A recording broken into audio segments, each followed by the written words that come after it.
Welcome, Eagles fans, to week 12 of the NFL season 2013 for the Philadelphia Eagles. This week being the bye week, so this is a little bit of a bye week special because we don't have a game. So yeah, you don't see me in Center City. This week we're going to be down in the cave talking a little Eagles football, and not too much, but just something to get us through the bye week. As we know, the Eagles beat the Washington Redskins 24-16. It was a little bit more exciting at the end than we probably wanted it to be, because starting at the beginning of the fourth quarter, our Eagles were up 24-0, looking very impressive on stopping Robert Griffin, and then a couple of pretty odd touchdowns occurred right in a row with 2-point conversions, and next thing you know, we see Washington driving down the field and getting ready to try to score again, but then we close it out with our defense.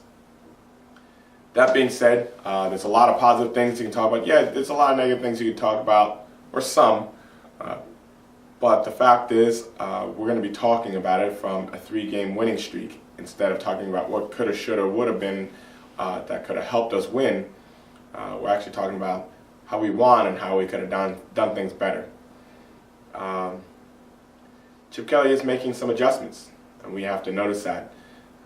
One of the biggest ones is at quarterback, where Michael Vick went down.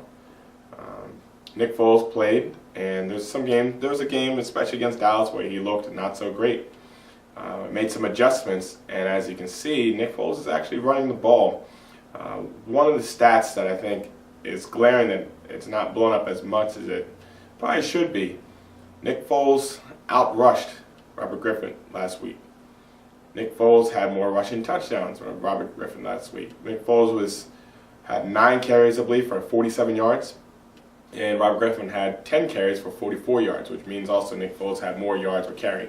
And he, of course, he had that 1-yard touchdown run, or the 4-yard touchdown run, I believe, and leading this team. And actually, it's kind of cool because when Nick Foles runs, nobody expects it at all. And so they're going to start to have to account for it, because you have to put somebody there so Nick Foles doesn't run very slowly, I know, but run for first downs like he's been doing lately. Especially at the bye week, some things to note about how our team is developing. Now, our defense was getting lit up early in the season, especially when we were just about getting swept by the AFC West. The defense seems like it's starting to come around and starting to gel, and giving up less and less points and finding ways to bend but not break, and for us to be winning games and keeping games winnable for our offense, and our offense has been coming through. We have some players that are contributing, of course, some bigger contributions from Deshaun Jackson and Riley Cooper being an actual threat, a one-on-one threat, and Nick Foles' ability and confidence to throw it up to him has been a big deal. But let's look at Chip Kelly's draft. That's one thing that we kind of complained about late in the Andy Reid era, is that our drafts looked like they were horrible. Like they did not contribute to our team, and so that started eating away at us as the years went on.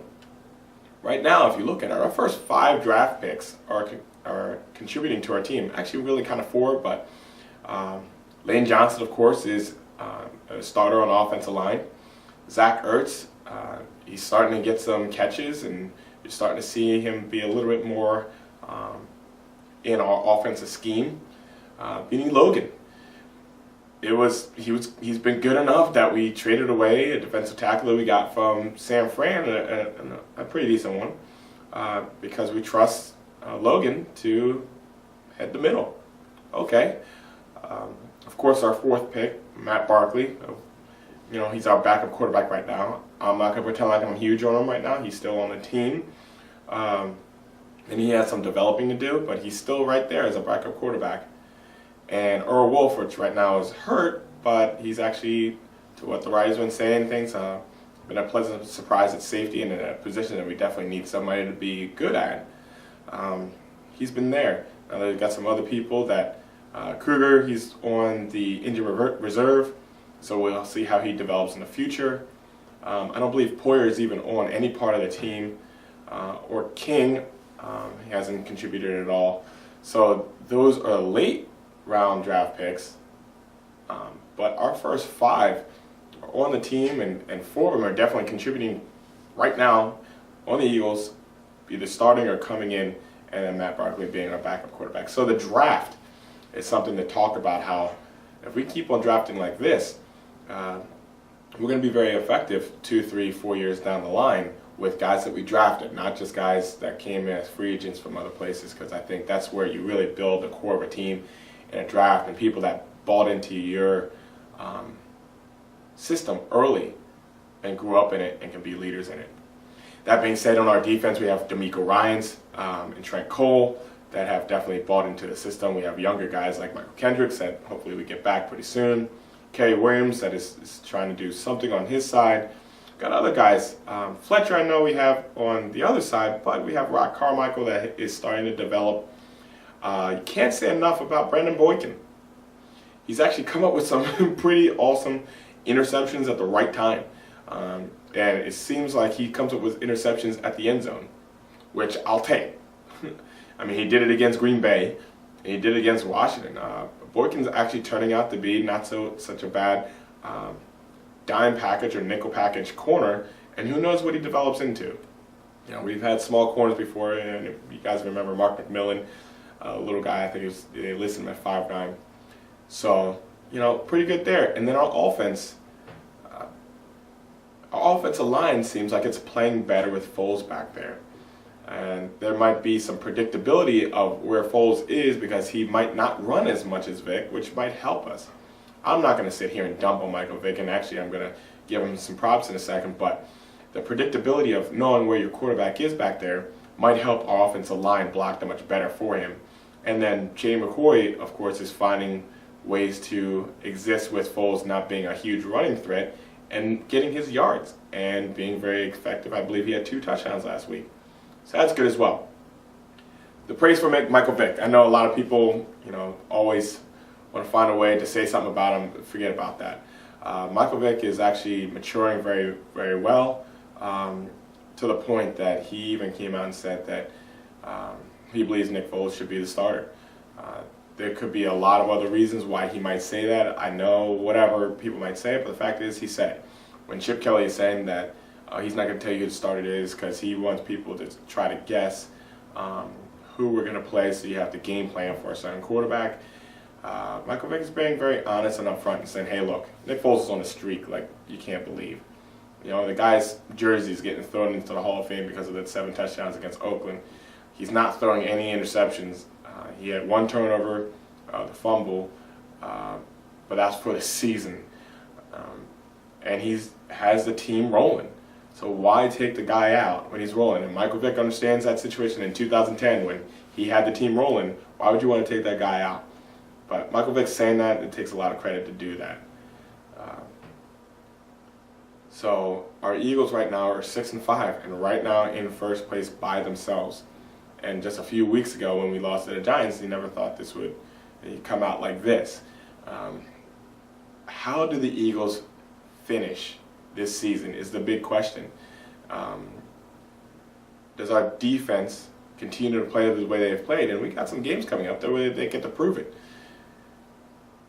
In order, we have Arizona, Detroit, Minnesota, Chicago, then Dallas.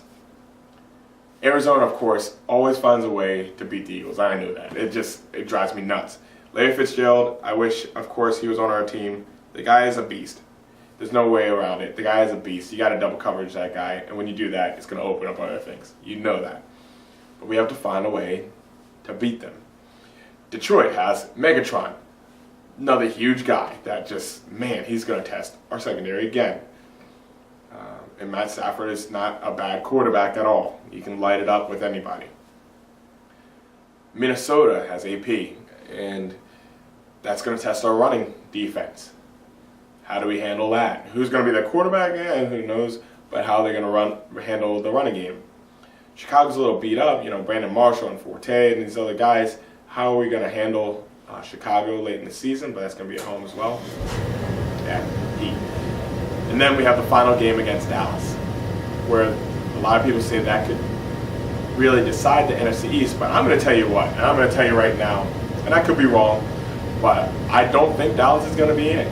I think Dallas is pretty much going to fall apart, and I think at that time we might have a 2-game lead or so. I think the team to worry about in the NFC East is the Giants. The Giants know how to get on the streak. The Giants know how to start winning in bunches and then get into the playoffs and go on a run. And as Eagles fans, we have to root for the Giants right now. They play today, I believe, at 4:25 against the Cowboys. We want to knock the Cowboys back, yes. But you also have to watch out for the Giants. And luckily, we split with the Giants, and the Giants already lost one against the Cowboys, so our divisional records are going to be identical if we beat the Cowboys later and the Giants go out and keep on winning. Hopefully Washington can find a way to beat the Cowboys in. The Giants knock them back a little bit. But the Giants are going to be somebody that we have to deal with. But how we finish our season makes all the difference. And this is a rebuilding year, so for us to be talking like this now is amazing.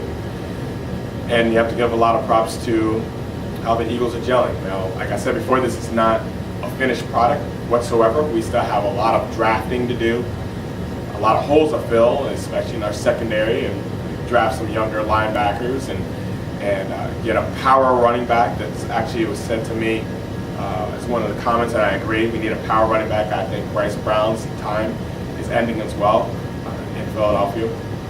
And some wide receivers, because we have not heard much from some of our wide receivers that I think we should have, and right now we're kind of sitting with Cooper and Jackson and some possession guys that I think we can upgrade in the draft.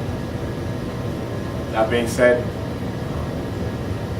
I'm just looking for a nice relaxed day watching football, starting to build my list on what we need from other teams to win and lose, and getting excited for the second half of the season. People are starting to get excited again for Eagles football. In Philadelphia, we don't have that many winners here right now. The Sixers are actually being kind of exciting. Phillies we're on the downswing a little, and the Flyers are coming back. So it's an interesting time here in Philadelphia, but this is Eagles football.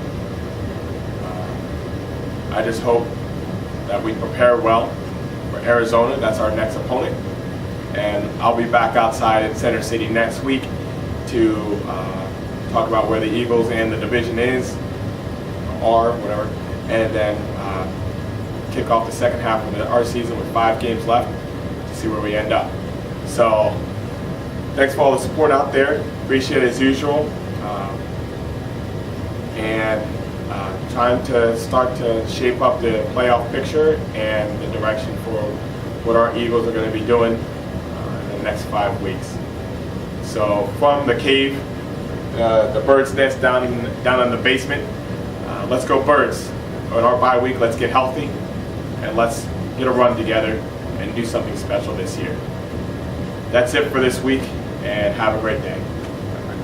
Fly, Eagles, fly on the road.